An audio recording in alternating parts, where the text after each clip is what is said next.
नमस्कार, आपके साथ मैं हूं जुहा अमृपा और आप देख रहे हैं यूपी की बात। प्रयागराज महाकुंभ के छठे दिन त्रिवेणी में स्नान का सिलसिला जारी है, तो वहीं संगम तट पर लगातार श्रद्धालुओं की भीड़ बढ़ रही है। त्रिवेणी के संगम तट पर लगे महाकुंभ में हर दिन आस्था की डुबकी लगाने के लिए देश के कोने कोने से करोड़ों की संख्या में श्रद्धालु पहुंच रहे हैं। सनातन परंपरा के मुताबिक शैव, वैष्णव और साथ ही उदासीन पंथ के सन्यासियों के मान्यता प्राप्त कुल 13 अखाड़ों के साधु संतों के दर्शन के लिए भी श्रद्धालुओं की भारी भीड़ उमड़ रही है। तो वहीं योगी सरकार ने महाकुंभ में पहुंचने वाले श्रद्धालुओं के लिए खास व्यवस्था की है। प्रयागराज में इस बार चल रहा महाकुंभ एक दुर्लभ आयोजन है, जो 12 पूर्ण कुंभ के बाद यानी कि 144 साल बाद आता है। महाकुंभ 2025 की शुरुआत पौष पूर्णिमा से हो गई है।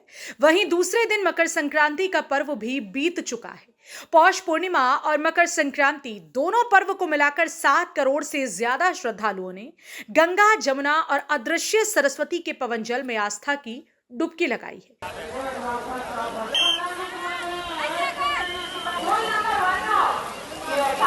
आने वाले 29 जनवरी को मौनी अमावस्या पर भी भारी तादाद में श्रद्धालुओं के आने की संभावना है।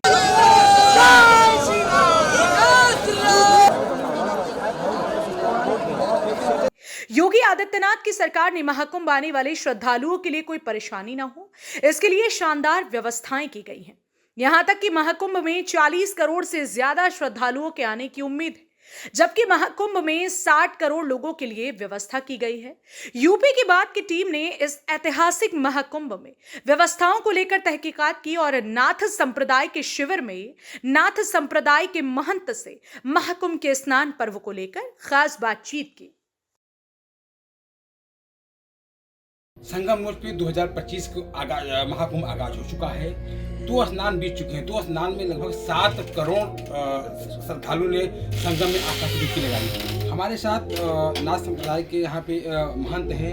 हम उनसे बात करेंगे कि जिस तरह योगी आदित्यनाथ लगातार तैयारियों को लेके यहाँ पे प्रयाग संगम पे आ चुके हैं, कई बार समीक्षा बैठक कर चुके हैं, अधिकारियों को लगातार निर्देश दे चुके हैं। तो महाराज जी, हम जानना चाहेंगे कि जिस तरह उत्तर प्रदेश के मुख्यमंत्री योगी आदित्यनाथ लगातार निर्देशित करें, समीक्षा बैठक कर चुके हैं तैयारियों को लेके और तैयारियां पूर्ण हो चुकी है, इस पर क्या कहना चाहेंगे आप? देखिए, हमारे यहाँ गोरक्षनाथ जी के भी बहुत सारे शास्त्र पढ़ने को हमें मिलते हैं और हम लोग जब शास्त्र अध्ययन करते हैं तो शास्त्र में एक जगह जिक्र आता है, आदेश इति सद्वाणी सर्वद्वंद्व क्षमा बहाम त्रियाणामेक्य संभूतिरादेश इति कीर्तित है। यानी जब आप अपनी वाणी से सद्भाव और आदेशात्मक विचार निकालते हैं और अपने गुरुओं को और अपने शिष्यों को आशीर्वाद और प्रणाम, अर्थात गुरु का शिष्य के प्रति आशीर्वाद का भाव और शिष्य का गुरु के प्रति प्रणाम की निष्ठा के भावात्मक विचार,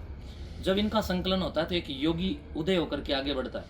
और जब योगी का अर्थ होता है जोड़ने वाला। तो योगी का मतलब केवल ऐसा ही नहीं है कि आप प्राणायाम करें, आसन करें, शारीरिक क्रियाएं करें, उसे ही आसन नहीं, उसे ही आप योग नहीं कह सकते। हमारे यहाँ तो गोरक्षनाथ जी ने उल्टी रीति चला करके पूरी दुनिया को योग से जुड़ने के लिए तैयार किया। और इसी परिवेश को देखते हुए तुलसीदास जी ने कहा, गोरख जगायो जोग तो भक्ति बगायो लोग। लोगों ने गोरक्षनाथ जी को जब अपने चरितार्थ चरित्र में किया तो लोगों ने साधारण भक्ति का मार्ग छोड़ दिया और योग के मार्ग की ओर बढ़ गए। और लोगों ने कान छिदवा करके कनफटा योगियों की एक श्रृंखला इतनी बड़ी कर दी कि 1400 शिष्य गोरक्षनाथ जी के राजा और महाराजा बने। आम जनमानस की तो औकात और विचार ही क्या। उस योगी परंपरा का एक सूर्य योगी आदित्यनाथ, जो साक्षात गोरक्षनाथ जी के अवतार में अगर उनको कहूँ तो ये कोई अतिशयोक्ति नहीं होगी। ऐसा महापुरुष सदियों में एक बार कोई आता है और पहली बार एक भगवा धारण करने वाला ध्वज उठा करके आया है। सुदर्शन चक्र उठा करके 5500 साल पहले योगेश्वर श्री कृष्ण आए और उनसे पहले 9 लाख साल पहले एक योगेश्वर श्री राम आए, वो हमें जगा गए। कृष्ण आए, हमें जगा गए। आदि शंकराचार्य आए, हमें जगा गए। नजदीकी सदियों में अनेकों ऋषि ऐसे उस कोटि के आए जो हमें जगा गए। आज ये धर्म दर्शन फीका पड़ रहा था तो संगम ने दस्तक दे दी। इस संगम के महाकुंभ ने जो दस्तक दी है वो सुसुप्त पड़ी हुई हिंदू चेतना को नवीन दृष्टि देने का काम करेगा, जिससे आध्यात्मिक सुगंध इस धरा पर फैले और भारत के प्रत्येक घर से राम और कृष्ण निकले। इसमें कोई अतिशयोक्ति नहीं है। घर घर से शिक्षक निकले, घर घर से प्रशिक्षक निकले, घर घर से विकसित बुद्धि का प्रेरक निकले। उसके लिए योगी आदित्यनाथ नाथ संप्रदाय ने उदय किए हैं। अब योगी जी ने अपने आप को गोरख से जोड़ा और अपने आप को यूपी से जोड़ा और अपने आप को देश से जोड़ा है और प्रत्येक व्यक्ति से जोड़ा है। और इस प्रकार का व्यक्ति जो योग्य है वो योगी है, और जहाँ योगी है वहाँ सब कुछ मुमकिन है। तो कुंभ भी मुमकिन है, महाकुंभ भी मुमकिन है, और ये जो इतना बड़ा संगम का भव्य 144 साल बाद आने वाला पर्व भी मुमकिन है। और इसके लिए आप देख सकते हैं अभी सायरन सुनाई दे रहा है, पुलिस कितने तैयार और तत्पर है। चारों ओर से चप्पे चप्पे पर, मैं अभी हरियाणा से यहाँ तक आया हूँ, इतनी पुलिस मैंने पहले नहीं देखी है। जितनी पुलिस उत्तर प्रदेश की सड़कों पर, प्रत्येक चौराहे पर, मेरे रास्ते में हमारे सामने एक एक्सीडेंट हुआ, मिनटों में पुलिस आई और उन दोनों को लेकर के चली गई, इतनी ज़्यादा। तो इसका मतलब राजा सशक्त है, राजा के धर्म दंड में ताकत है। हमारे यहाँ शास्त्र इस बात की गवाही देते हैं कि राजा का दंड जब फीका पड़ जाए तो साधु संतों के धर्म दंड में ताकत आनी चाहिए। और जब साधु संत राजा का राजा अभिषेक करते हैं तो धर्म दंड पहले उसको देते हैं, धर्म दंड राजा महाराजाओं को देते हैं और फिर महाराज उसको एक दंड देते हैं और कहते हैं राजन ये दंड है, धर्म दंड हम प्रयोग करेंगे, लेकिन जब जनता में किसी प्रकार की या सत्ता में किसी प्रकार की समस्या है तो दंड के अधिकारी आप हैं, दंड देने के अधिकारी आप हैं। तो इसलिए यहाँ दंड की नीति भी बढ़िया तरीके से चल रही है, तो कुंभ की नीति भी अच्छी चल रही है। महाराज जी, आपसे आखिरी सवाल हमारा है कि जिस तरह की 2 पर्व पड़ चुके जिसमें लगभग 7 करोड़ से ज़्यादा श्रद्धालु संगम में आस्था की डुबकी लगा चुके हैं, एक महापर्व है मौनी अमावस्या के लेके लगातार उत्तर प्रदेश के मुख्यमंत्री योगी आदित्यनाथ जी लगातार दावा कर रहे हैं कि इस बार जो श्रद्धालुओं की जो संख्या होगी 10 करोड़ से ज़्यादा होगी। नहीं, मैं ये मानता हूँ 10 करोड़ ही नहीं बल्कि कई और करोड़ की संख्या इसमें बढ़नी है, क्योंकि मैं कई देशों के राष्ट्राध्यक्षों के विचार सुन रहा हूँ, मैं ऑनलाइन पढ़ रहा हूँ और बहुत सारे अखबारों को पढ़ रहा हूँ, इंग्लिश अखबार पढ़ के देख रहे हैं और हिंदी अखबार पढ़ के देख रहे हैं, अंतर्राष्ट्रीय खबरें देख रहे हैं। तो उन सब से मुझे ये लगता है कि जो योगी जी महाराज जी का 50-60 करोड़ लोगों का यहाँ आने का जो विचार है वो कम से कम 1 अरब तक पहुँचेगा और पहुँचना चाहिए। पूरे विश्व में इतने देश भारत की ओर आँख फैला करके एक टकटकी लगा करके जो देख रहे हैं, उनको धर्म की टंकार सुनाई देनी चाहिए, उनके कान में संगम का कर्णप्रिय वादन, संस्कृति की सुगंध उनकी नाक में जानी चाहिए और उनको स्मृतियों में ऐतिहासिक स्पर्धा महाकुंभ से मिलनी चाहिए। और योगी जी का पूरा आशीर्वाद यहाँ कुंभ नगरी को है और कुंभ चमका हुआ है, चारों ओर से चमक।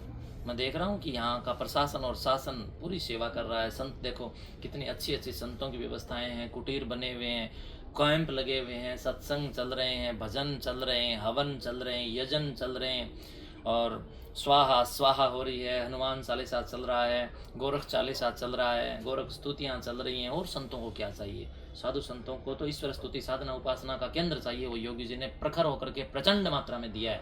और जब प्रदेश का मुखिया प्रचंड बुद्धिमता के साथ लग जाता है तो मैं समझता हूँ कि ऐसे मुखिया को बार बार प्रणाम भी करना चाहिए और जनता को उनके प्रति अपनी कृतज्ञता भी भेंट करनी चाहिए।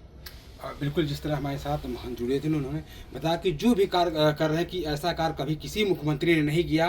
बात की जाएगा महाकुंभ को लेके तो जो व्यवस्थाएं उन्होंने दी है आज तक इस तरह व्यवस्थाएं किसी शासन में नहीं व्यवस्था की गई। लेकिन अगर बात की जाए जनसंख्या की बात की, श्रद्धालु की बात किया तो इस बार जो महाराज जी का कहना है कि 50 नहीं 1 अरब यहाँ जनसंख्या श्रद्धालु आएंगे। ये धर्म नगरी है और यहाँ पे धर्म संसद भी होगा और तमाम तरह के यहाँ जो साधु संत आ रहे हैं वो लगातार वो धर्म की बात कर रहे हैं। यूपी की बात के लिए जगदीश सिंह, प्रयागराज।